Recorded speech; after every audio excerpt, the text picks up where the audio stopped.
Hello, everyone. Welcome to the Empower Your Mind for Success podcast, a podcast for anyone who wants to build an entrepreneurial mindset.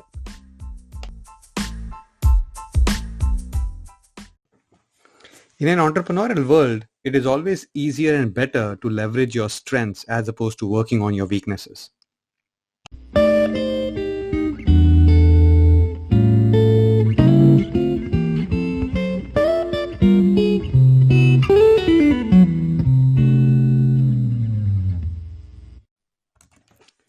Let me share a story with you today.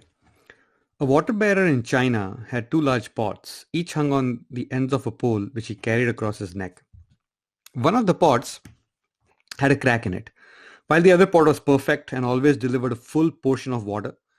At the end of the long walk from the stream to the house, the crack pot always arrived half full. For a full 2 years, this went on daily, with the bearer delivering only 1.5 pots full of water to his house. Of course, the perfect pot was proud of his accomplishments, perfect for which it was made. But the poor crackpot was ashamed of its own imperfection and miserable that it was able to accomplish only half of what it had been made to do.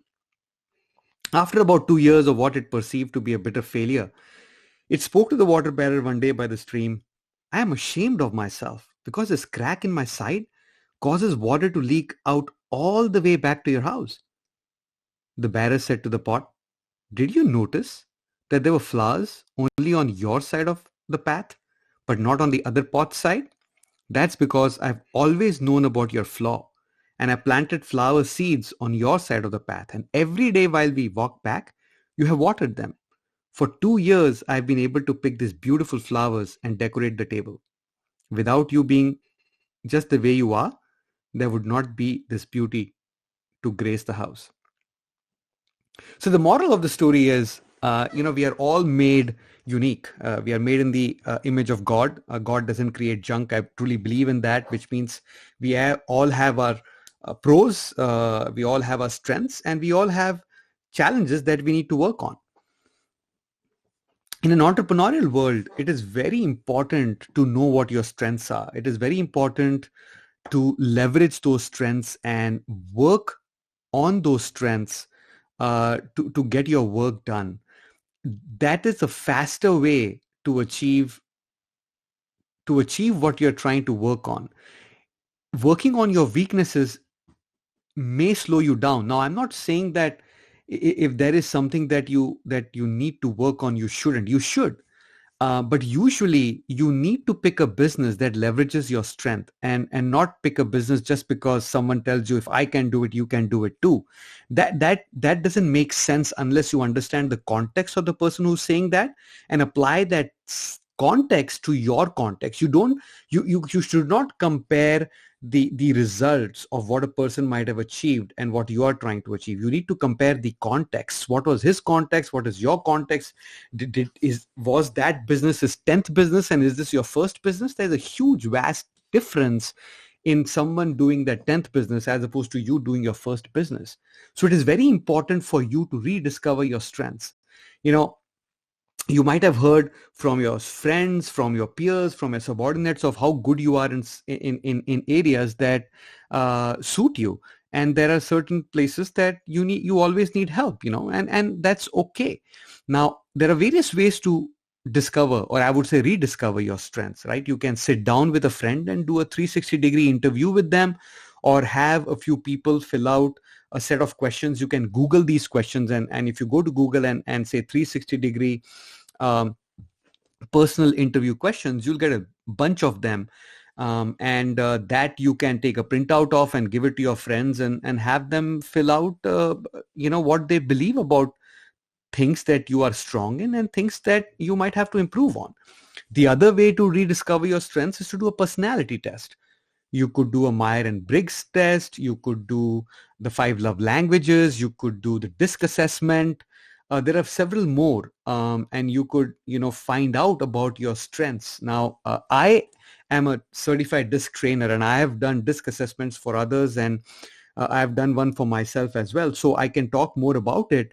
The DISC assessment is a 30-page report that gives you a detailed analysis of what your strengths are and what are the areas that you need to work on. It also talks about how you behave under stress and what people think of you and what you think of yourself. It gives you 3 different graphical analyses of your personality under different circumstances. And you can, once you know your strengths, once you have rediscovered your strengths, then you can leverage it in any way. And you would be surprised in some instances of some of the strengths that you may not have thought are your strengths, right? Because maybe you're not using it in your day-to-day job or business. But the disc assessment will give you an idea about it. Now, once you know your strengths, then you need to align a business that will allow you to leverage your strengths and will allow you to achieve your passions and goals and dreams the fastest. The vehicle that you choose to achieve your goals is very, very important. Okay, the vehicle will help you understand how you need to achieve certain things and who are the people who can help you achieve your dreams and goals. I always say that the who is more important than how. The who is more important than the what. The how and the what don't matter. The why and the who matter the most.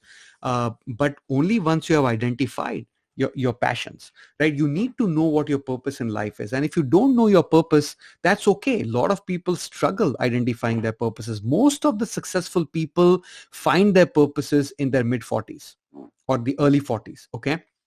And I think this is something that is absolutely fine. I had done a podcast, I think a few days ago, maybe a couple of weeks ago, on how to find your purpose. That might help you, uh, you know, that might help you shake things up a little bit and will help you at least get going towards the path of finding your purpose or at least your passions. And, after you do that, taking action is the next thing that you need to do once you rediscover your strengths and align your business. But I think it is more important for you to rediscover your strengths and play along with it. And wherever the assessment tells you have challenges, you can always find a who to help you in that challenge. See, in the entrepreneurial world, speed is everything. Time is more important than money.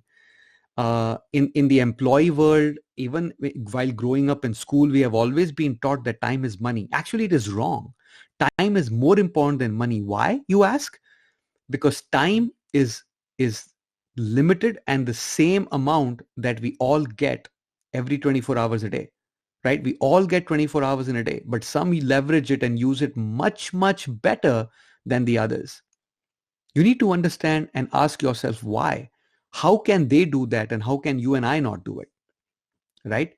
Money is not as important as time because you can always make more money. Of course, you lose money, you invest money, you put some money at risk, but you can always make more or less. There is no limit to how much money you can make, but there's always a limit to time you have in any given day.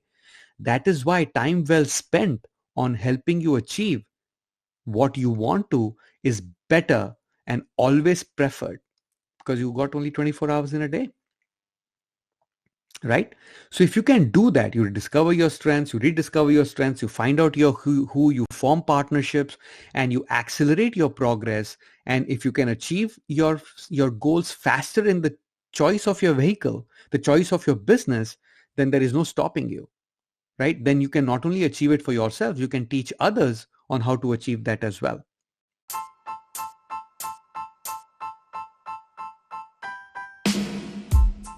Hope this helps. I hope this gives you enough encouragement to go and find out what your strengths are or rediscover what your strengths are. Sometimes we get so caught up in the mediocrity of life that we are completely focused on doing our jobs at hand. And even though we might try to grow, we do one certification here, we do another certification there, but a job can only go that far, right? It is maybe comparing a regular car with a sports car. A business is a vehicle which is much more like a sports car if you use it right, if you know how to drive it, right? And that is how you can get there. So I hope you find this useful. I hope this has provided some value to you. And if it has, please pay it forward. Please provide this value to someone you believe who might need it. Remember, you have unlimited potential. Own it. Until next time, take care.